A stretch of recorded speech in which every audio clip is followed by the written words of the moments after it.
గ్రంథం పరుసవేది. ఆ కుర్రవాడు మళ్ళీ పుస్తకం చదవటం మొదలుపెట్టాడు. కానీ వాడి మనస్సు పుస్తకం మీద నిలవడం లేదు. ముసలాయన చెప్పింది సబబే అని అతనికి అర్థమయ్యింది. దానితో అతను కలతపడి బిగుసుకుపోయాడు. ముసలాయన తనను గురించి చెప్పింది ఆ బేకర్కు చెప్పాలా వద్దా అని సందిగ్ధపడుతూ బేకరీకి వెళ్ళి ఒక బ్రెడ్ తెచ్చుకున్నాడు. కొన్ని విషయాలు యథాతథంగా వదిలేస్తే మేలని ఆలోచన కలిగింది. దాంతో ఎవరికి ఏమీ చెప్పే పని లేదని నిర్ణయించుకున్నాడు. ఏదైనా చెప్తే ఆ బేకర్ దానిని గురించి 3 రోజులు ఆలోచించి ఆ ఆదుర్దాలో 3 రోజులు నిద్ర పాడు చేసుకుంటాడు. అనవసరంగా ఆయనకు ఆ శ్రమ కలిగించటం ఎందుకని ఆ కుర్రవాడు తన ఆలోచన మార్చుకున్నాడు. నగరంలో వీధుల వెంట తిరగటం సాగించాడు. తిరిగి ఊరి శివార్ల దగ్గరికి వచ్చాడు. అక్కడ ఆ ఒక చిన్న కట్టడం ఉన్నది. దానికి ఒక కిటికీ. ఆఫ్రికా వెళ్ళేవాళ్ళు ఆ కిటికీ దగ్గరే టికెట్లు కొనుక్కుంటారు. ఈజిప్టు ఆఫ్రికాలో ఉన్నదని ఆ కుర్రవాడికి తెలుసు. ఏమి కావాలి? కిటికీ వెనుక ఉన్న వ్యక్తి అడిగాడు. ఏమి కావాలి అని కిటికీ వెనుక ఉన్న వ్యక్తి అడిగాడు. రేపు చెబుతాను అంటూ ఆ కుర్రవాడు అక్కడి నుంచి కదిలాడు.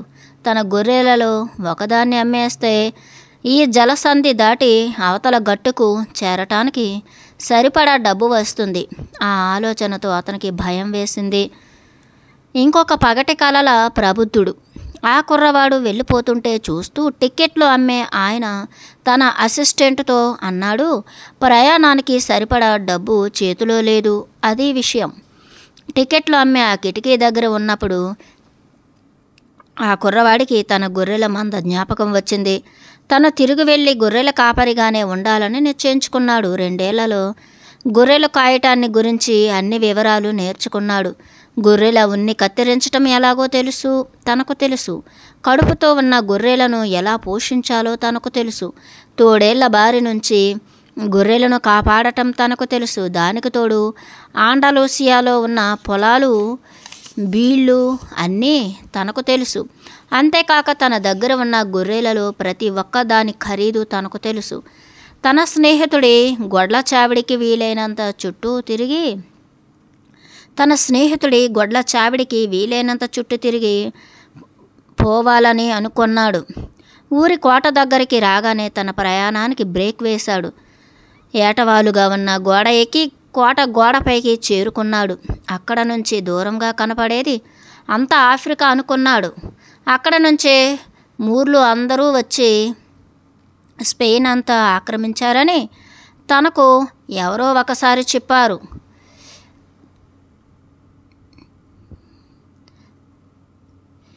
తమ కూర్చున్న చోటు నుంచి ఆ ముసలాయనతో తను మాట్లాడిన కోడలతో సహా ఊరంతా కనబడుతోంది. ఆ ముసలాయనను కలుసుకోవటం ఒక దుశ్శకునం అని అతని ఆలోచన. తన కళకు అర్థం చెప్పే స్త్రీ ఎవరైనా కనబడుతుందేమో అనే ఆశతో అతను ఆ ఊరికి వచ్చాడు. తను గొర్రెల కాపరిని అనే విషయం తెలిసిన ముసలాయన ఎంత మాత్రమూ మెచ్చలేదు. వాళ్ళిద్దరూ ఒక ఒంటరి మనుషులు. వాళ్లకు చాలా విషయాలలో నమ్మకం లేదు. గొర్రెల కాపరులు తమ మందతో అనుబంధం కలిగి ఉంటారని వాళ్లకు తెలియదు, అర్థం కాదు. మందలో ప్రతి ఒక్క గొర్రె విషయము తనకు తెలుసు. దేనికి కాళ్ళు సరిగ్గా లేవు, ఏది రాబోయే 2 నెలలలో కనబోతున్నదో, ఏవి ఒళ్ళు కాని గొర్రెలో తనకు బాగా తెలుసు. వాటి ఉన్ని ఎట్లా కత్తిరించాలో, వాటిని ఎలా నరకాలో తనకు బాగా తెలుసు. తను వదిలిపెడితే అవి అవస్థల పాలు అవుతాయి. గాలి ఉధృతం పెరగసాగింది. ఆ గాలి అతనికి బాగా తెలుసు. దాన్ని లెవాంటర్ అంటారు. మధ్యధరా సముద్రం తూర్పున ఉన్న లెవాంట్ నుంచి ఆ గాలితోనే మూర్లు ఇక్కడికి కొట్టుకు వచ్చారు. లెవాంటర్ జోరు ఎక్కువైంది. ఇదిగో నా నిధికి మందకు మధ్య ఇక్కడ నేను ఉన్నాను అని ఆ కుర్రవాడి ఆలోచన. ఒకవైపున తనకు అలవాటైనవి, తెలిసినవి, మరోవైపు తను కావాలి అని కోరుకునేది. ఈ రెండింటి మధ్య ఏది కావాలో అతను నిర్ణయించుకోవాలి. మరోవైపు ఆ వర్తకుడి కుమార్తె ముఖ్యం కాదు. మరోవైపు ఆ వర్తకుడి కుమార్తె కూడా ఉన్నది. ఆమె తన మీద ఆధారపడి లేదు కనుక ఆమె తన మంద కంటే ముఖ్యం కాదు. బహుశా ఆమెకు తను గుర్తు లేదేమో కూడా. బహుశా ఆమెకు తను గుర్తు లేడేమో కూడా. తను ఆమెకు కనిపించినా కనిపించకపోయినా కూడా ఆమెకు పట్టదు అని అతని ఉద్దేశ్యం. ఎందుకంటే ఆమెకు అన్ని రోజులు ఒకటే. సూర్యుడు ఉదయించిన ప్రతిరోజు తమ జీవితంలో జరిగే మంచి విషయాలను ప్రజలు గుర్తించలేకపోతే వారికి నేటికి రేపటికి తేడా తెలియదు. అన్ని రోజులు ఒకే విధంగా ఉంటాయి. నేను మా అమ్మను నాన్నను ఊరిలో కోటను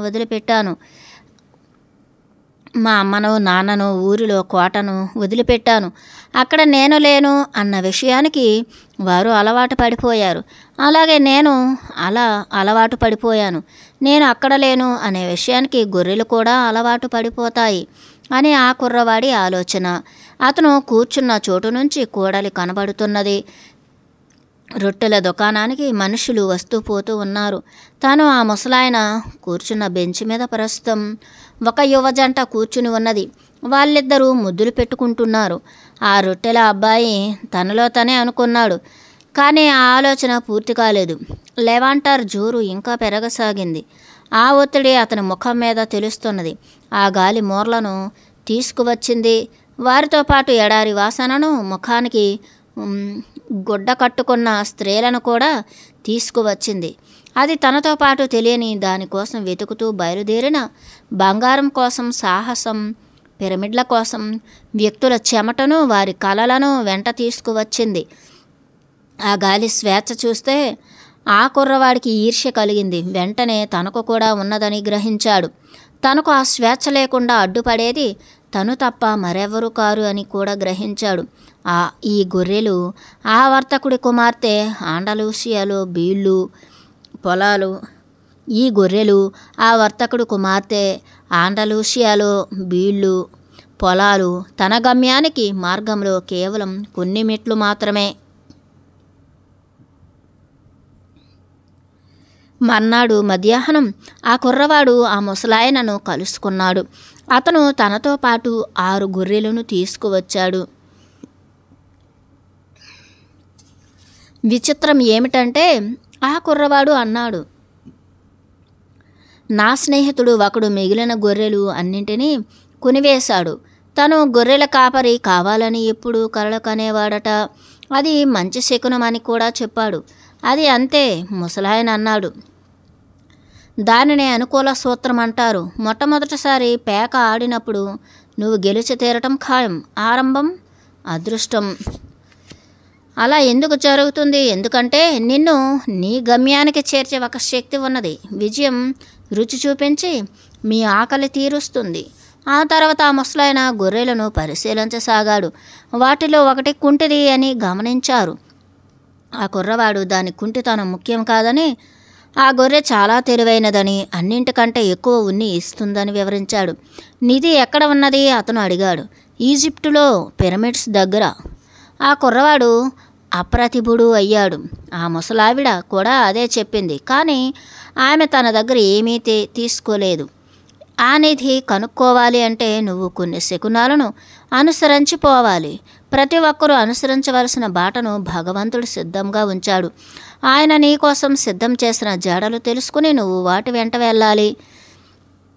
ఆ కుర్రవాడు సమాధానం చెప్పేలోపు ఒక సీతకు ఒక చిలుక కనిపించి అతనికి ఆ ముసలాయనకు మధ్య రెపరెపలాడసాగింది. అతనికి తన తాత ఎప్పుడో ఒకసారి చెప్పిన విషయం గుర్తుకు వచ్చింది. సీతకు ఒక చిలుకలు శుభశకునాలు. ఈ కీచురాళ్ళు ఆకాంక్షలులాగా, బల్లులు ఆకుల కళావరులాగా. అవును అన్నాడు ముసలాయన కుర్రవాడి ఆలోచనలను చదువుతున్నట్లు. మీ తాతగారు చెప్పినట్లు ఇవన్నీ శుభశకునాలే.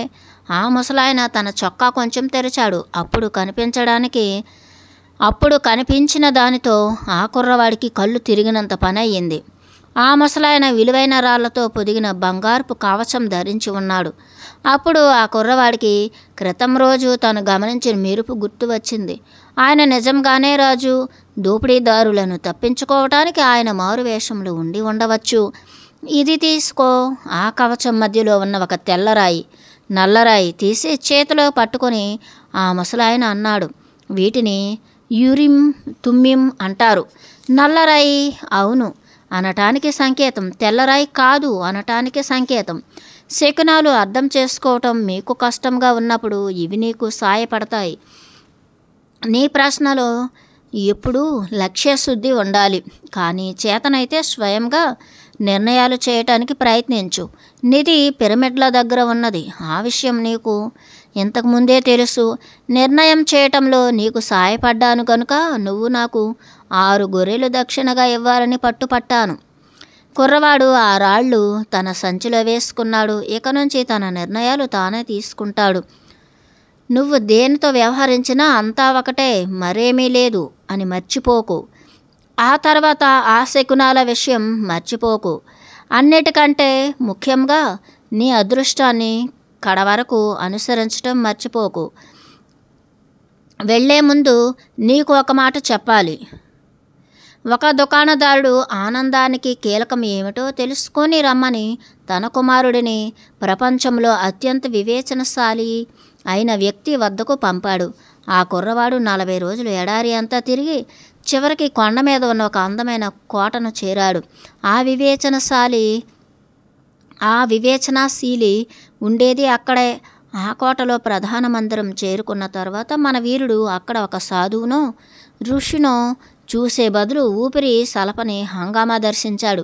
వ్యాపారులు వస్తున్నారు, వెళ్తున్నారు. అన్ని వైపులా చిన్న చిన్న గుంపులలో జనం గుసగుసలాడుకుంటున్నారు. ఒక చిన్న వాద్య బృందం సున్నితంగా సంగీతం వినిపించుచున్నది. అక్కడ ఒక పెద్ద టేబుల్ మీద ఆ ప్రాంతంలోని అత్యంత రుచికరమైన ఆహారం పరిచి ఉన్నది. ఆ వివేచనశీలి ప్రతి ఒక్కరితోనూ సంభాషించుతున్నారు. ఆయనతో మాట్లాడే అవకాశం కోసం ఆ కుర్రవాడు 2 గంటలు వేచి ఉండవలసి వచ్చింది. ఆ కుర్రవాడు తను వచ్చిన కారణం చెబుతూ ఉంటే ఆ వివేచనశీలి ధ్యాసతో విన్నారు. అంతా విన్న తర్వాత ఆనందానికి రహస్యం చెప్పడానికి అప్పుడు తనకు వ్యవధి లేదన్నారు. ఆయన ఆ కుర్రవాడిని కోట అంతా తిరిగి చూసి ఒక 2 గంటల తర్వాత తిరిగి రమ్మన్నారు. ఈలోగా నువ్వు ఒక పని చేయాలి. వాడికి నూనె చుక్కలతో ఉన్న ఒక చెంచా చేతికి ఇస్తూ నువ్వు ఈ కోటలో తిరిగి చూస్తూ ఉన్నంతసేపు ఈ స్పూన్ను చేత పట్టుకుని వెళ్ళు. అందులో ఉన్న నూనె క్రింద పడిపోకుండా చూడటం ముఖ్యం. ఆ కుర్రవాడు కోటలో మెట్లు ఎక్కుతూ దిగుతూ ఉన్నాడు. ఎంతసేపటికి అతని దృష్టి చేతిలో ఉన్న చెంచా మీదనే ఉన్నది. 2 గంటల తర్వాత అతను వివేచనశీలి ఉన్న మందిరానికి తిరిగి వచ్చాడు. మరి వివేచనశీలి అడిగారు, మా భోజనాలయంలో వేలాడుతున్న పర్షియన్ జాలర్లను చూసావా? కోటలో ఉన్న తోట చూసావా? ఆ తోట సృష్టించడానికి అఖండ అనుభవశాలి అయిన మా తోటమాలికి 10 సంవత్సరాలు పట్టింది. మా గ్రంథాలయంలో ఉన్న తాళపత్ర గ్రంథాలు గమనించావా? ఆ కుర్రవాడికి తలవంపులు అయ్యింది. తను ఏమీ చూడలేదని ఒప్పుకున్నాడు. ఆ వివేచనశీలి తనకు అప్పగించిన చెంచాలో నూనె క్రింద పడకుండా చూడటమే తన ఏకైక లక్ష్యమయ్యింది. అయితే తిరిగి వెళ్ళి ప్రపంచంలో అద్భుతాలు దర్శించు. వివేచనశీలి అన్నారు. ఒక మనిషి ఇంటిని గురించి తెలియకపోతే నువ్వు ఆ మనిషిని నమ్మకూడదు. దానితో కొంచెం తేరుకుని ఆ కుర్రవాడు ఆ చెంచా తీసుకుని కోట పరిశీలనగా చూడటానికి బయలుదేరాడు. ఇప్పుడు గోడల మీద, మందిరం కప్పు మీద అన్ని చోట్ల ఉన్న కళాఖండాలను వివరంగా దర్శించాడు. చుట్టూ ఉన్న తోటలు, కొండలు, అందమైన పువ్వులు అన్నీ వాటి వెనుక ప్రతిఫలిస్తున్న అభిరుచిని ఆనందించాడు. తిరిగి వచ్చిన తర్వాత తను చూసినదంతా ఆ వివేచనశీలికి వివరంగా చెప్పాడు. మరి ఆ చెంచాలో నూనె చుక్కల మాట ఏమిటి? వివేచనశీలి అడిగారు. తన చేతిలో ఉన్న స్పూన్ చూసి అందులో ఉన్న నూనె ఎక్కడో పడిపోయిందని గ్రహించాడు. నేను నీకు ఇవ్వగలిగిన నా సలహా ఒకటే, ఆ వివేచనశీలి అన్నారు. ప్రపంచంలోని అద్భుతాలు అన్నీ చూస్తూ కూడా చెంచాలోని నూనె చుక్కలను మరిచిపోకుండా ఉండటమే ఆనందంలో పరమరహస్యం. ఆ గొర్రెల కాపరి ఏమీ మాట్లాడలేదు. ఆ ముసలిరాజు చెప్పిన కథ అతనికి ఇప్పుడు అర్థమైంది. గొర్రెల కాపరికి దేశాటనం మీద ఆసక్తి ఉంటే ఉండవచ్చు, కానీ తన గొర్రెల మందను ఎన్నటికీ మర్చిపోకూడదు. ఆ ముసలాయన కుర్రవాడిని చూశారు. తన 2 చేతులు కలిపి ఆ కుర్రవాడి తల మీద విచిత్రమైన భంగిమలు చేశారు. ఆ తర్వాత తన గొర్రెలను తీసుకుని అక్కడి నుంచి నిష్క్రమించారు. తరీఫాలో అన్నిటికంటే ఎత్తైన చోట ఒక పురాతనమైన తోట ఉన్నది. దానిని మూర్లు నిర్మించారు. ఆ కోట గోడల మీద ఎక్కి దూరాన ఉన్న ఆఫ్రికా చూడవచ్చు. మధ్యాహ్నం సేలం రాజు మెల్కీజెదెక్ ఆ కోట గోడ మీద కూర్చున్నారు. ఆయన ముఖం మీదికి లెవాంటర్ గాలి సోకింది. గొర్రెలు అక్కడే తిరుగాడుతున్నాయి. కొత్త యజమానితో వాటికి ఇంకా సఖ్యత కుదరట్లేదు. తమ చుట్టూ కలిగిన మార్పును చూసి హుషారుగా ఉన్నాయి. వాటికి కావలసిందల్లా నీళ్లు, తిండి. రేవులో నుంచి దూరంగా వెళుతున్న చిన్న ఓడను గమనించసాగాడు. మెల్కీజెదెక్ 10వ వంతు దక్షిణ చెల్లించిన అబ్రహాంను ఆయన మళ్ళీ చూడలేదు. అలాగే వాడిని కూడా చూడబోవడం లేదు. తన ఉద్యోగం అదే. దేవుళ్లకు అదృష్టాలు అంటూ ఉండవు కనుక వాళ్లకు కోరికలు కూడా ఉండకూడదు. కానీ కుర్రవాడు ఎలాగైనా సరే విజయం సాధించాలని సేలం రాజు మనస్ఫూర్తిగా కోరుకున్నాడు. వాడు త్వరలోనే నా పేరు మర్చిపోవటం దురదృష్టకరం అని ఆయన ఆలోచన. వాడికి మళ్ళీ చెప్పి ఉండవలసింది. అప్పుడు నన్ను గురించి చెప్పేటప్పుడు నేను సేలం రాజు మెల్కీజెదెక్ అని చెప్తాడు. కొంచెం సిగ్గుపడుతూ ఆయన తల పైకెత్తి ఆకాశం వైపు చూశాడు. నువ్వు అన్నట్లు ఇది డాంబికాలలోకెల్లా డాంబికమని నాకు తెలుసు. కానీ ఒక ముసలిరాజు ఎప్పుడో ఒకసారి అయినా గర్వపడాలి కదా. ఆఫ్రికా ఎంత విచిత్రంగా ఉన్నది. కుర్రవాడి ఆలోచన. అతను ఒక బార్లో కూర్చుని ఉన్నాడు. ఈ సారా దుకాణం కూడా టాంజియర్లో తను సందులు గొంతులలో చూసిన ఇతర సారా దుకాణాలలాగానే ఉన్నది. కొంతమంది ఒక పెద్ద గొట్టం చుట్టూ కూర్చుని ఒకరి తర్వాత ఒకరు అందించుకుంటూ వరుసగా ధూమపానం చేస్తున్నారు. అతను కొద్ది గంటల్లో చేతిలో చెయ్యి వేసుకుని నడుస్తున్న మగవాళ్ళను, ముఖాలకు గుడ్డ అడ్డం కట్టుకున్న స్త్రీలను, బురుజులపైకి ఎక్కి ఏదో వల్లించుతున్న సాధువులను, వారి చుట్టూ ఉన్నవారు మోకాళ్ళ మీద వంగి నుదురు నేలకు ఆనించి ఉంచారు. అందరినీ చూశాడు. అంతా మోసం తనలో తానే అనుకున్నాడు. చిన్నపిల్లవాడుగా ఉన్నప్పుడు చర్చిలో తెల్లగుర్రం ఎక్కి వరలో నుంచి తీసిన కత్తి పట్టుకుని ఉన్న శాంటియాగో మాటా మోరోస్ బొమ్మ ఎప్పుడూ చూస్తూ ఉండేవాడు. ఆయన వాళ్ళ దగ్గర కూడా ఇలాగే మోకాళ్ళ మీద వంగి ఉన్న మనుషుల బొమ్మలు ఉండేవి. విపరీతమైన ఒంటరితనంలో ఆ కుర్రవాడికి జబ్బు చేసినట్లు అనిపించింది. ఆ మోసగాళ్ళ కళ్ళలో పైశాచికత్వం కనిపించింది. ఇది కాక తన ప్రయాణాల హడావిడిలో తను ఒక ముఖ్యమైన విషయం మర్చిపోయాడు. తనని తన నిధి నుంచి దూరంగా ఉంచటానికి ఈ ఒక్క విషయం చాలు. ఈ దేశంలో అరబిక్ మాత్రమే మాట్లాడుతారు. ఆ దుకాణదారుడు కుర్రవాడి దగ్గరికి వచ్చాడు. కుర్రవాడు ప్రక్కనున్న టేబుల్ మీద ఉన్న పానీయం చూపించాడు. తీరా రుచి చూసేసరికి అది చేదు తేనీరు అయి కూర్చున్నది. కుర్రవాడు వైన్ అనుకున్నాడు. ప్రస్తుతం దాన్ని గురించి వివరించనక్కర్లేదు. ఇప్పుడు ఆ నిధిని గురించి, దానిని సాధించటం ఎలా అన్న విషయం గురించి ఆలోచించాలి. గొర్రెలు అమ్మిన తర్వాత తన దగ్గర సంచిలో కావలసినంత డబ్బు ఉన్నది. డబ్బులో మ్యాజిక్ ఉన్నదని ఆ కుర్రవాడికి తెలుసు. డబ్బు ఉన్నవారు ఎవరు ఒంటరి వాళ్ళు కారు. త్వరలోనే, అంటే కొద్ది రోజుల్లోనే తను పిరమిడ్స్ చేరుకుంటాడు. బంగారు కవచం తొడిగిన ఆ ముసలాయన 6 గొర్రెల కోసం అబద్ధం చెప్పి ఉండడు. ముసలాయన జాడలని గురించి, శకునాలను గురించి చెప్పాడు. జలసంధి దాటుతున్నప్పుడు కుర్రవాడు కూడా శకునాలను గురించి ఆలోచించాడు. తాను ఏమి మాట్లాడుతున్నాడో ఆ ముసలాయనకు బాగా తెలుసు. ఆ కుర్రవాడు ఆండలూసియా పొలాలలో కాలం గడుపుతున్నప్పుడు పైన ఆకాశము, క్రింది నేల చూసి ఏ దారిన వెళ్ళాలో తెలుసుకునేవాడు. అతను అందుకు అలవాటు పడిపోయాడు. ఒక పక్షి కనపడింది అంటే దగ్గరలో ఎక్కడో పాము ఉన్నది అని అర్థం.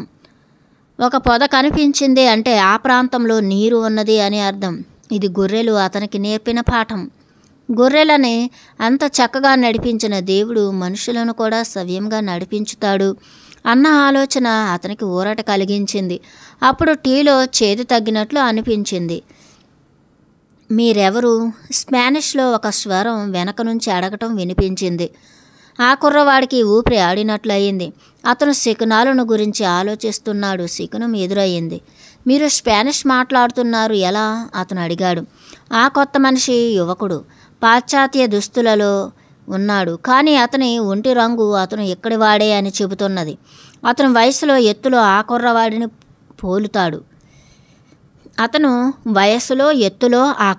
పోలుతాడు. ఇక్కడ దాదాపు ప్రతి ఒక్కరూ స్పానిష్ మాట్లాడతారు. స్పెయిన్కు మనము కేవలం 2 గంటల దూరంలో ఉన్నాము. కూర్చోండి, ఏదైనా తీసుకోండి, ఆ కుర్రవాడు అన్నాడు. నాకు ఒక గ్లాస్ వైన్ తీసుకురమ్మని చెప్పండి. ఈ టీ అంటే నాకు అసహ్యంగా ఉంది. ఈ దేశంలో వైన్ ఉండదు, ఆ యువకుడు చెప్పాడు. ఇక్కడ మతం దానిని నిషేధించింది. అప్పుడు ఆ కుర్రవాడు తను పిరమిడ్లకు వెళ్ళాలని చెప్పాడు. తను వెతుకుతున్న నిధిని గురించి దాదాపు చెప్పినంత పనిచేసి ఆగిపోయాడు. తను చెప్తే అక్కడికి దారి చూపించినందుకు ఆ అరబ్ అందులో ఆట అడగవచ్చు. తన చేతిలో లేని దారిని ఇతరులకు ఇవ్వటాన్ని గురించి ముసలాయన చెప్పిన విషయం అతనికి గుర్తు వచ్చింది. మీకు చేతనైతే నన్ను అక్కడికి తీసుకువెళ్ళండి. నాకు దారి చూపించినందుకు మీకు వెల ముట్ట చెబుతాను. అక్కడికి ఎలా వెళ్ళాలో మీకు ఏమైనా తెలుసునా? ఆ ఆగంతకుడు అడిగాడు. అక్కడికి ఎలా వెళ్ళాలో మీకు ఏమైనా తెలుసునా? ఆ ఆగంతకుడు అడిగాడు. ఆ దుకాణదారుడు పక్కనే ఉండి తమ సంభాషణలు జాగ్రత్తగా వింటున్నాడన్న విషయం ఆ కుర్రవాడు గమనించాడు.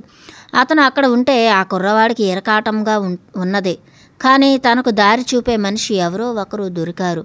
అతను ఆ అవకాశం వదులుకోదలుచుకోలేదు. మీరు సహారా ఎడారి అంతా దాటాలి, ఆ యువకుడు అన్నాడు. అందుకు డబ్బు కావాలి. మీ దగ్గర సరిపడినంత డబ్బు ఉన్నదో లేదో నాకు తెలియాలి. ఆ కుర్రవాడికి ఆ ప్రశ్న వింతగా తోచింది. నీకు నిజంగానే ఏదైనా కావలసినప్పుడు ఈ విషయం అనుకూలంగా తోడ్పడుతుంది అని ఆ ముసలాయన చెప్పిన మాటలు అతనికి గుర్తు వచ్చాయి. అతను ఆ ముసలాయనను నమ్మాడు. అతను తన సంచిలోంచి సొమ్ము తీసి ఆ యువకుడికి చూపించాడు. ఆ దుకాణదారుడు కూడా వచ్చి చూశాడు. ఇద్దరు అరబిక్లో ఏదో మాట్లాడుకున్నారు. దుకాణదారుడికి కోపం వచ్చినట్లు తెలుస్తున్నది. ఇక్కడ నుంచి బయటపడదాం రండి, కొత్త మనిషి అన్నాడు.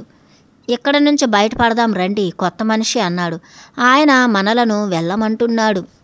ఆ కుర్రవాడికి తేలిక పడ్డట్టు అయ్యింది. బిల్లులు చెల్లించటానికి అతను లేచాడు. కానీ ఆ దుకాణదారుడు అతనిని పట్టుకుని కోపంగా బడబడ మాట్లాడసాగాడు.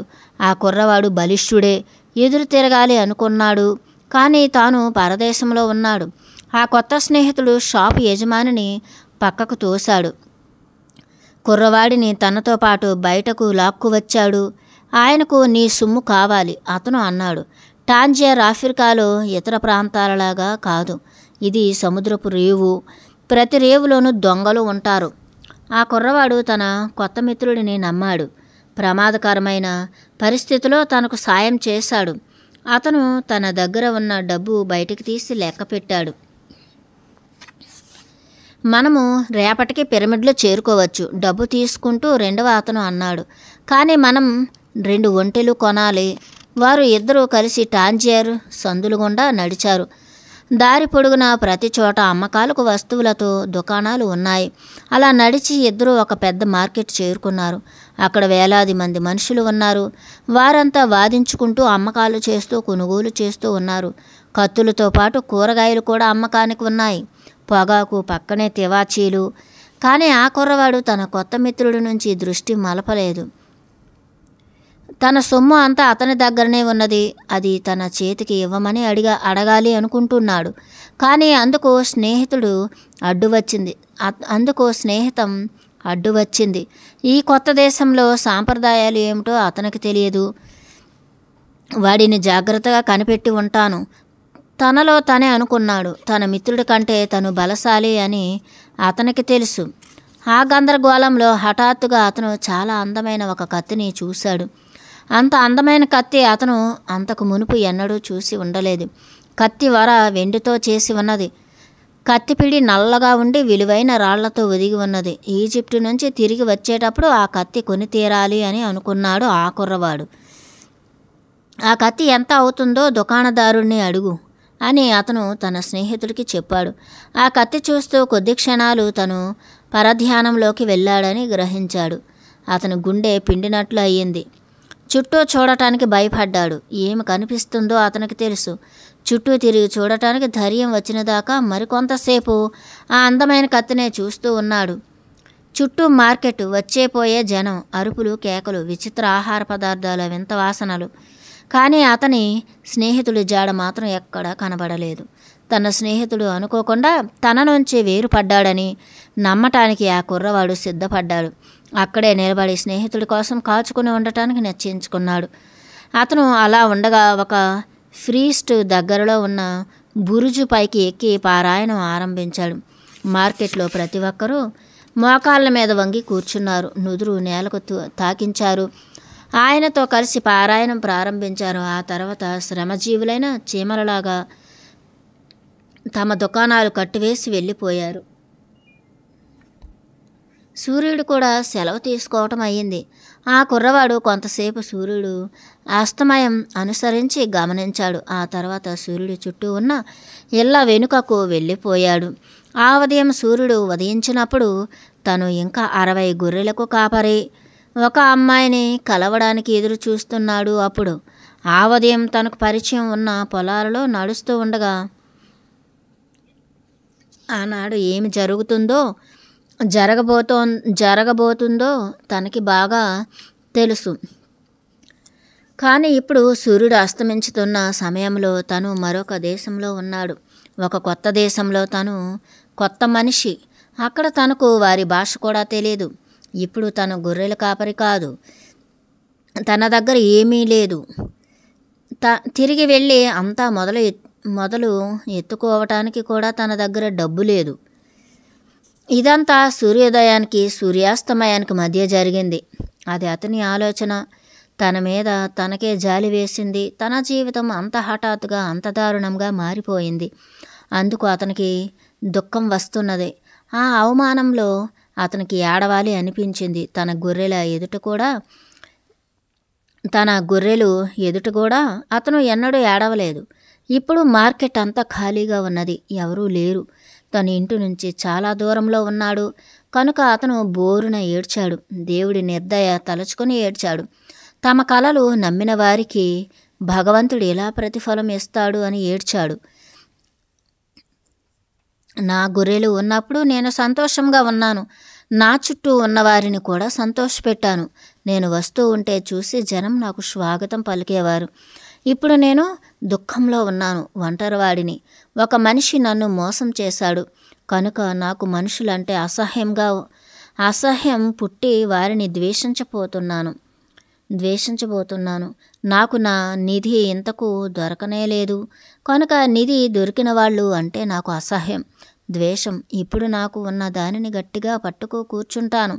ఈ ప్రపంచాన్ని జయించటానికి నేను ఒక అనామకుడిని, అల్పుడిని. తన దగ్గర ఇంకా ఏమీ మిగిలి ఉన్నదో చూడటానికి తన సంచి తెరిచాడు. బహుశా వాడ మీద తను తినగా మిగిలిన శాండ్విచ్ ఉండవచ్చు. కానీ బరువైన ఆ పుస్తకం, అతని జాకెట్టు, ఆ ముసలాయన అతనికి ఇచ్చిన 2 రాళ్ళు మాత్రమే అతనికి దొరికాయి. ఆ 2 రాళ్ళు చూడగానే అతనికి ఎందుకోగాని కొంత ఊరట కలిగింది. విలువైన ఈ రాళ్ళు బంగారపు కవచంలో నుంచి తీసినవి. ఆ 2 రాళ్ల కోసం తను 6 గొర్రెలు మూల్యం చెల్లించాడు. అతను ఆ రాళ్ళు అమ్మి తిరిగి టికెట్ కొనుక్కోవచ్చు. కానీ ఈసారి తెలివిగా ప్రవర్తిస్తున్నాను అనుకున్నాడు అతను. ఆ రాళ్లను సంచిలో నుంచి తీసి తన జేబులో పెట్టుకున్నాడు. ఇది రేవు పట్టణాలు అంతా దొంగలమయం అన్నది ఒక్కటే తన స్నేహితుడు చెప్పిన నిజం. ఆ సారాయి దుకాణదారుడు ఎందుకు కోపంతో ఎగిరిపడ్డాడో అతనికి ఇప్పుడు అర్థమయ్యింది. ఎదుటి మనిషిని నమ్మవద్దు అని చెప్పటానికి అతను ప్రయత్నించాడు. నేను అందరిలాంటి వాడినే. నేను ఏది జరగాలి అని అనుకుంటున్నానో ప్రపంచాన్ని ఆ కోణంలోనే చూస్తాను. నిజంగా ఏమి జరుగుతుంది అనే దృష్టితో చూడను. అతను రాళ్లను సున్నితంగా తన వేళ్లతో నిమిరాడు. వాటి వెచ్చదనం, ఉపరితలం అతనికి ఒక అనుభూతి కలిగించాయి. అవే అతని సంపద. అవి చేతిలో పట్టుకుంటేనే మంచి అనుభూతి కలుగుతున్నది. అవి ఆ ముసలాయనను గుర్తు చేస్తున్నాయి. నీవు ఏదైనా కావలసినప్పుడు ఈ విశాల విశ్వం దానిని సాధించటానికి నీకు సాయపడుతుంది అని ఆయన చెప్పారు. ఆ ముసలాయన చెప్పిన దానికి నిజం అర్థం చేసుకోవడానికి ఆ కుర్రవాడు ప్రయత్నిస్తున్నాడు. ప్రస్తుతం తను నిర్మానుష్యంగా ఉన్న మార్కెట్లో ఉన్నాడు. తన చేతిలో చిల్లిగవ్వ కూడా లేదు. రాత్రి కాపలా కాయడానికి ఒక గొర్రె కూడా లేదు. కానీ తను ఒక రాజును కలుసుకున్నాడు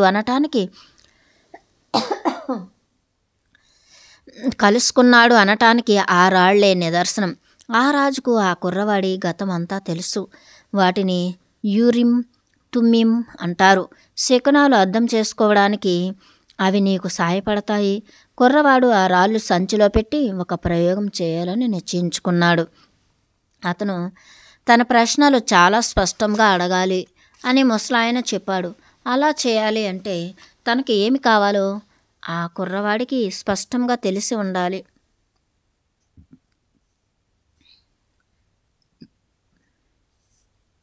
ఆ ముసలాయన ఆశీస్సులు తనకు ఇంకా ఉన్నాయా అని అతని ప్రశ్న. సంచిలో నుంచి ఒక రాయి తీశాడు. అది అవును అని సమాధానం. నేను నిధి ఎక్కడ ఉందో కనుక్కోగలనా అతను అడిగాడు. అతను సంచిలో చెయ్యి పెట్టాడు. ఆ 2 రాళ్లలో ఒకదాన్ని పట్టుకోవటానికి వెతికాడు. అతను అలా చేస్తూ ఉండగా సంచికి ఉన్న చిల్లులో నుంచి జారి ఆ 2 రాళ్ళు కింద పడ్డాయి. ఆ సంచిలో చిల్లి ఉన్నదని కూడా అతనికి తెలియదు. యూరిం తుమ్మింలను వెతకటానికి అతను నేల మీదకి వంగాడు. నేల మీద వాటిని చూడగానే అతని బుర్రలో మరొక మాట మెదిలింది. శకునాలను గుర్తించి వాటిని అనుసరించు ముసలిరాజు చెప్పాడు. శకునం ఆ కుర్రవాడు తనలో తనే నవ్వుకున్నాడు. ఆ 2 రాళ్ళు తీసుకుని సంచిలో వేసుకున్నాడు. సంచికి ఉన్న చిల్లి బాగు చేయాలి అని అతనికి తోచలేదు. ఆ రాళ్ళు అందులో నుంచి ఎప్పుడైనా క్రింద పడవచ్చు. విధివ్రాత నుంచి తప్పించుకోవడానికి ప్రయత్నించకూడదు. అంటే కొన్ని విషయాలు అడగకూడదు అని అతను నేర్చుకున్నాడు. నా నిర్ణయాలు నేనే చేస్తాను అని మాట ఇచ్చాను కదా. అతను స్వాగతం చెప్పుకున్నాడు. ఆ ముసలాయన ఇంకా తనకు తోడు ఉన్నాడు అని ఆ రాళ్ళు చెప్పాయి. ఆ మాట తలుచుకోగానే అతనికి కొంత ధైర్యం వచ్చింది. ఖాళీగా ఉన్న ఆ కూడలి చుట్టూ మరొక్కసారి చూశాడు. ఇప్పుడు అతని నిరాశ నిస్పృహ కొంతవరకు తగ్గాయి. ఇది వింత ప్రదేశం ఏమీ కాదు, కేవలం కొత్త ప్రదేశం. తను ఎప్పుడు కోరుకున్నది అదే, కొత్త ప్రదేశాలు తెలుసుకోవటం. తాను ఎన్నటికీ పిరమిడ్లో చేరకపోయినా అందరూ గొర్రెల కాపరుల కంటే తను చాలా ఎక్కువ దూరం దేశాటనం చేశాడు. ఉన్న చోట నుంచి వాడ మీద 2 గంటల దూరంలో 2 గంటల దూరంలో ప్రాంతంలో పరిస్థితులు, వస్తువులు ఎంత వేరుగా ఉంటాయో వాళ్లకు తెలియదు. ప్రస్తుతం అతని కొత్త ప్రపంచం నిర్మానుష్యమైన ఒక మార్కెట్ మాత్రమే కావచ్చు. కానీ అది మనుషులతో కలకలలాడుతూ సజీవంగా ఉన్నప్పుడు అతను చూశాడు. అతను ఆ విషయం ఎన్నటికీ మర్చిపోలేదు. అతనికి ఆ కత్తి జ్ఞాపకం వచ్చింది. దానిని గురించి ఆలోచిస్తుంటే అతనికి కొంచెం బాధ వేసింది. కానీ అటువంటి దానిని అతను అంతకుముందు చూసి ఎరుగడు. ఇవన్నీ ఆలోచిస్తూ ఉండగా అతనికి ఒక మెలకువ కలిగింది. తను దొంగబారిన పడిన ఒక నిస్సహాయుడా, లేకపోతే తన విధిని వెంటాడుతున్న సాహసికుడా? ఏదో ఒకటి తేల్చుకోవాలి. నేను సాహసకుడిని, సంపద వేటాడుతున్న సాహసకుడిని తనకు తానే చెప్పుకున్నాడు. అతనిని ఎవరో కుదిపి కొలిపారు. అతను ఆ మార్కెట్ మధ్యలోనే నిద్రపోయాడు. ఇప్పుడు తెల్లవారింది. ఆ కూడలి క్రమంగా మేలుకోసాగింది. తన గొర్రెల కోసం చుట్టూ చూశాడు. అప్పుడు తను మరో ప్రపంచంలో ఉన్న విషయం గుర్తుకు వచ్చింది. అతనికి విచారానికి బదులు ఆనందం కలిగింది. ఇప్పుడు ఇక గొర్రెల తిండి, నేల కోసం వెతుకులాట అక్కర్లేదు. దానికి బదులు తన నిధి వెతుక్కుంటూ బయలుదేరవచ్చు. చేతిలో చిల్లిగవ్వ కూడా లేదు, కానీ విశ్వాసం ఉన్నది. పుస్తకాల్లో చదివి తాను మెచ్చుకున్న సాహసికులలాగా తను కూడా ఒక సాహసి కావటానికి క్రితం రాత్రి నిశ్చయించుకున్నాడు. ఆ మార్కెట్లో నిదానంగా నడిచాడు. వ్యాపారులు తమ దుకాణాలు తెరిచి సరుకులు సర్దుతున్నారు. ఆ కుర్రవాడు ఒక కలకండ వ్యాపారికి అతని పనిలో సాయం చేశాడు. ఆ వ్యాపారి ముఖం సంతోషంతో విప్పారింది. తన జీవితం ఏమిటో అతనికి తెలుసు. ఆ రోజు కార్యక్రమం మొదలు పెట్టడానికి అతను సిద్ధంగా ఉన్నాడు, సంతోషంగా ఉన్నాడు. ఆ వ్యాపారి ముఖం మీద నవ్వు చూసి ఆ కుర్రవాడికి తాను కలుసుకున్న నిగూఢ మహారాజు ముసలాయన గుర్తుకు వచ్చాడు. ఆ వ్యాపారి దూర తీరాలు ప్రయాణం చేయటానికి లేదా మరొక వ్యాపారి కుమార్తెను పెళ్లి చేసుకోవడానికో కలకండ తయారు చేయటం లేదు. తను చేయాలి అనుకున్నాడు, చేస్తున్నాడు అంతే. ఆ కుర్రవాడి ఆలోచన. ముసలాయన చేసిన పని ఒక మనిషి తన గమ్యానికి దగ్గరలో ఉన్నాడా, దూరంలో ఉన్నాడా అని అనుభూతి చెందటం తను కూడా చేయవచ్చు అని అతను గ్రహించాడు. వాళ్ళను చూసి ఆ విషయం చెప్పవచ్చు. అది సులభం. కానీ ఇంతవరకు నేను ఎప్పుడూ చేయలేదు అతని ఆలోచన. దుకాణమంతా అమర్చిన తర్వాత ఆ మిఠాయి వ్యాపారి ఆనాడు తను తయారు చేసిన మొదటి మిఠాయి ఇచ్చాడు. ఆ కుర్రవాడు అతనికి ధన్యవాదాలు చెప్పి ఆ మిఠాయిని తన దారిన తను వెళ్ళిపోయాడు. ఆ మిఠాయి తిని తన దారిన తను వెళ్ళిపోయాడు. కొంత దూరం వెళ్ళిన తర్వాత దుకాణం అమర్చుతున్నప్పుడు తమ ఇద్దరిలో ఒకరు అరబిక్ మాట్లాడారు, మరొకరు స్పానిష్ మాట్లాడారు అన్న విషయం గుర్తుకు వచ్చింది. కానీ ఇద్దరూ ఒకరినొకరు పూర్తిగా అర్థం చేసుకున్నారు. మాటలకు అతీతమైన భాష ఒకటి ఉండాలి అని ఆ కుర్రవాడి ఆలోచన. నా గొర్రెలతో నాకు ఆ అనుభవం ఉన్నది. ఇప్పుడు అదే అనుభవం మనుషులతో కూడా కలుగుతుంది. అతను ఎన్నో కొత్త విషయాలు నేర్చుకున్నాడు. వాటిలో కొన్ని అతనికి అప్పటికే అనుభవంలోకి వచ్చి ఉన్నాయి. అతనికి కొత్త ఏమీ కాదు. అయితే వాటిని ఆ దృష్టిలో గమనించలేదు. వాటికి అలవాటు పడిపోయాడు కనుక ఆ దృష్టితో గమనించలేదు. మాటల అవసరం లేకుండా ఆ భాష నేను నేర్చుకోగలిగితే ఈ ప్రపంచాన్ని అర్థం చేసుకోవడం కూడా నేర్చుకోగలరు. ఇప్పుడు అతను ప్రశాంతంగా ఉన్నాడు. హడావిడి ఏమీ లేకుండా అతను టాంజియర్ సన్నని వీధుల గుండా నడవడానికి నిశ్చయించుకున్నాడు. ఆ విధంగా తను కొన్ని శకునాలు చూడవచ్చు. అందుకు చాలా ఓర్పు కావాలి అని అతనికి తెలుసు. గొర్రెల కాపరులకు ఓర్పును గురించి అంతా తెలుసు. ఆ కొత్త ప్రదేశంలో కూడా తన గొర్రెల దగ్గర నేర్చుకున్న పాఠాలను ప్రయోగిస్తున్నారు అని అతను గమనించాడు. అంతా ఒకటే, ఆ ముసలాయన చెప్పాడు. తెల్లవారుగానే గాజు సామాను వ్యాపారి మేల్కొన్నాడు. ప్రతిరోజులాగానే ఉదయం కూడా ఆయన ఆదుర్దాగా ఉన్నారు. ఆయన 30 సంవత్సరాల నుంచి అదే స్థలంలో ఉన్నాడు. కొండ ఎగువకు పోయే దారిలో చివరి ఆయన దుకాణం. అక్కడికి వెళ్ళే కొనుగోలుదారులు చాలా తక్కువ. కానీ ఇప్పుడు ఏది మార్చటానికి అవకాశం లేదు. అతను నేర్చుకున్నది అంతా క్రిస్టల్ గాజు సామాన్లు కొనటము, అమ్మటము అంతే. ఒకనాడు ఆ దుకాణం చాలామందికి తెలుసు. అరబ్బు వర్తకులు, ఫ్రెంచ్, ఇంగ్లీష్ భూగర్భ శాస్త్రజ్ఞులు, బూట్లు టకటకలాడించే జర్మన్ సైనికులు. ఆ రోజుల్లో గాజు వస్తువుల అమ్మకం అద్భుతంగా ఉండేది. తను ధనవంతుడు అయిన వయస్సు వచ్చే కొద్దీ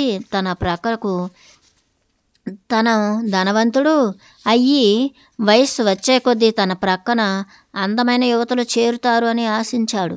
కానీ కాలం గడిచే కొద్దీ టాంజియర్ మారిపోయింది.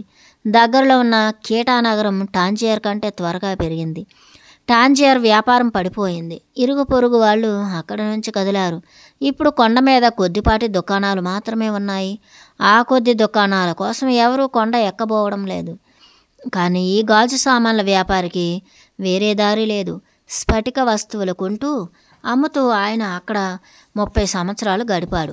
ఇప్పుడు వేరే ఏదైనా చేయటం అసాధ్యం, కాలాతీతమైంది. ఆ వీధిలో అరుదుగా జరిగే రాకపోకలు గమనిస్తూ ఉదయం అంతా గడిపాడు. ఎన్నో సంవత్సరాల నుంచి ఆయన చేస్తున్న పని అదే. ఆ దారిన వెళ్ళేవారు ప్రతి ఒక్కరూ ఏమి చేస్తూ ఉంటారో ఆయనకు క్షుణ్ణంగా తెలుసు. భోజన సమయానికి మరికొద్ది నిమిషాలు ఉన్నాయి అనగా ఆ దుకాణం ముందర ఒక కుర్రవాడు ఆగాడు. అతని దుస్తులు సాధారణంగా ఉన్నాయి. అనుభవం పండిన ఆ వ్యాపారి కళ్ళకు ఆ కుర్రవాడి దగ్గర ఖర్చు పెట్టడానికి డబ్బు లేదు అని తెలిసిపోయింది. ఆ కుర్రవాడు అక్కడి నుంచి వదిలే వరకు తన భోజనం ఆగవచ్చు అని ఆ వ్యాపారి నిశ్చయించుకున్నాడు. ద్వారానికి వేలాడుతున్న ఒక కార్డు మీద ఆ దుకాణంలో చాలా భాషలు మాట్లాడుతారు అని ప్రకటించి ఉన్నది. ఆ కౌంటర్ వెనక ఒక మనిషి ప్రత్యక్షం కావటం ఆ కుర్రవాడు చూశాడు. మీకు కావాలంటే ఆ కిటికీ అద్దాలు నేను తుడిచి శుభ్రం చేస్తాను, ఆ కుర్రవాడు అన్నాడు. ప్రస్తుతం వాటి ముఖం చూస్తే ఎవరూ ఏమీ కొనబోవడం లేదు. ఏమీ సమాధానం చెప్పకుండా ఆ మనిషి అతని వైపు చూశాడు. మీకు కావాలంటే ఆ కిటికీ అద్దాలు నేను తుడిచి శుభ్రం చేస్తాను, ఆ కుర్రవాడు అన్నాడు. ప్రస్తుతం వాటి ముఖం చూస్తే ఎవరూ ఏమీ కొనబోవటం లేదు. ఏమీ సమాధానం చెప్పకుండా ఆ మనిషి అతని వైపు చూశాడు. అందుకు మీరు నాకు తినటానికి ఏమైనా ఇస్తే చాలు. అప్పటికే ఆ మనిషి ఏమీ మాట్లాడలేదు. తానే ఏదో ఒకటి నిర్ణయించుకోవాలి అని ఆ కుర్రవాడికి అర్థమైపోయింది. అతని సంచిలో అతని జాకెట్ ఉన్నది. ఎడారిలో అతనికి దాని అవసరం ఉండదు. జాకెట్ బయటికి తీసి అతను షోకేస్ అద్దాలు శుభ్రం చేయటం మొదలుపెట్టాడు. అరగంటలో ఆ కిటికీలో ఉన్న అద్దాలు అన్నీ తుడిచి శుభ్రం చేశాడు. అతను ఆ పని చేస్తున్నప్పుడు 2 కొనుగోలుదారులు షాపులో ప్రవేశించి కొన్ని గ్లాసులు కొన్నారు. శుభ్రం చేయటం పూర్తయిన తర్వాత ఆ కుర్రవాడు ఆయనను తినటానికి ఏమైనా ఇవ్వమని అడిగాడు. పద, ఇద్దరం కలిసి భోజనం చేద్దామన్నాడు వ్యాపారి. ద్వారం మీద ఒక నోటీసు పెట్టాడు. ఇద్దరు కలిసి దగ్గరలో ఉన్న ఒక ఫలాహారశాలకు వెళ్ళారు. అక్కడ ఒకే ఒక టేబుల్ ఉన్నది. ఇద్దరు అక్కడ కూర్చుంటూ ఉండగా గాజు సామాను వ్యాపారి నవ్వాడు. నువ్వు ఏమీ తుడిచి శుభ్రం చేయనవసరం లేదు, ఆయన అన్నాడు. ఆకలితో ఉన్న వారికి ఆహారం పెట్టమని ఖురాన్ ఆదేశం. మరైతే నన్ను ఎందుకు చేయనిచ్చారు, కుర్రవాడు అడిగాడు. గాజు పలకలు మురికిగా ఉన్నవి కనుక నువ్వు నేను ఇద్దరము మన మనసులో ఉన్న విముఖమైన ఆలోచనలు తుడిచివేయాలి, శుభ్రం చేయాలి. తినడం పూర్తయిన తర్వాత ఆ వర్తకుడు కుర్రవాడితో, నువ్వు నా దుకాణంలో పనిచేయి. నువ్వు పని చేస్తున్నప్పుడు 2 కొనుగోలుదారులు వచ్చారు, అది శుభశకునం. జనం శకునాలను గురించి చాలా మాట్లాడుతారు. గొర్రెల కాపరి ఆలోచన. నిజానికి వారు ఏమి చెబుతున్నారో వారికి తెలియదు. ఇన్ని సంవత్సరాలుగా నా గొర్రెలతో మాటలు లేకుండానే నేను మాట్లాడుతూ ఉన్నానని నేను గ్రహించనే లేదు. వీళ్ళు అంతే. నువ్వు నా దగ్గర పని చేస్తావా, వర్తకుడు అడిగాడు. ఈ రోజంతా పని చేస్తాను, కుర్రవాడి సమాధానం. రాత్రి అంతా తెల్లవారిన దాకా పని చేస్తాను. మీ దుకాణంలో ఉన్న ప్రతి ఒక్క వస్తువు శుభ్రం చేస్తాను. అందుకు బదులుగా రేపు ఈజిప్టు చేరటానికి సరిపడా డబ్బు నాకు కావాలి. ఆ వ్యాపారి నవ్వాడు. నా దుకాణంలో ఉన్న ప్రతి ఒక్క వస్తువు నువ్వు సంవత్సరం పొడవునా శుభ్రం చేసిన, ఇక్కడ ఉన్న ప్రతి ఒక్క వస్తువు అమ్మి మంచి కమిషన్ సంపాదించిన, ఈజిప్టు చేరటానికి నువ్వు ఇంకా అప్పు చేయాల్సి వస్తుంది. ఇక్కడికి అక్కడికి మధ్య వేలాది మైళ్ళు ఎడారి ఉన్నది. అప్పుడు ఒక క్షణం ప్రగాఢమైన నిశ్శబ్దం ఆవరించింది. నగరం అంతా నిద్రపోతున్నదా అనిపిస్తున్నది. బజార్లో సడీ చప్పుడు లేదు. వ్యాపారుల మధ్య వాదోపవాదాలు లేవు. బురుజులు ఎక్కి పారాయణం చేసేవారు లేరు. సాహసం, ముసలిరాజు, అదృష్టాలు, సంపదలు, పిరమిడ్లు ఏవీ లేవు. ఆ కుర్రవాడి అంతరంగంలాగానే ప్రపంచం మొత్తం నిశ్శబ్దమైపోయింది అనిపించింది. ఆ ఫలాహారశాల ద్వారంలోంచి శూన్యంగా చూస్తూ కూర్చున్నాడు ఆ కుర్రవాడు. ఆ క్షణంలో తను చనిపోతే బాగుండును, అంతా అంతమైపోతే బాగుండును అని అతని కోరిక. ఆ కుర్రవాడిని గమనించిన వ్యాపారికి కొంత ఆదుర్ద కలిగింది. అతనిలో ఆ ఉదయం ఆయన చూసిన సంతోషమంతా హఠాత్తుగా మాయమైపోయింది. నీ దేశానికి తిరిగి వెళ్ళడానికి కావలసిన డబ్బు నేను ఇస్తాను బిడ్డా, అన్నాడు ఆ వ్యాపారి. కుర్రవాడు ఏమీ మాట్లాడలేదు. అతను లేచి తన బట్టలు సవరించుకున్నాడు, తన సంచి తీసుకున్నాడు. మీ దగ్గర పని చేస్తాను అన్నాడు అతను. మరికొంత సుదీర్ఘ నిశ్శబ్దం తర్వాత అతను అన్నాడు, కొన్ని గొర్రెలు కొనడానికి నాకు కొంత డబ్బు కావాలి.